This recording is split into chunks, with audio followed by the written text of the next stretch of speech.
water in the sea will melt into cloud. It's called evaporation. And then clouds, water with vapor high into the sky.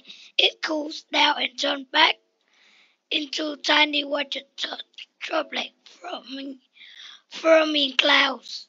Then is precipitation. When clouds become heavy with the water droplets, it will release water as rain, snow, or hail that fall back to earth. Then the water will rain down into the lake or the river. It will go out into the sea. That's called collection. And then another life cycle begins. Thank you for listening.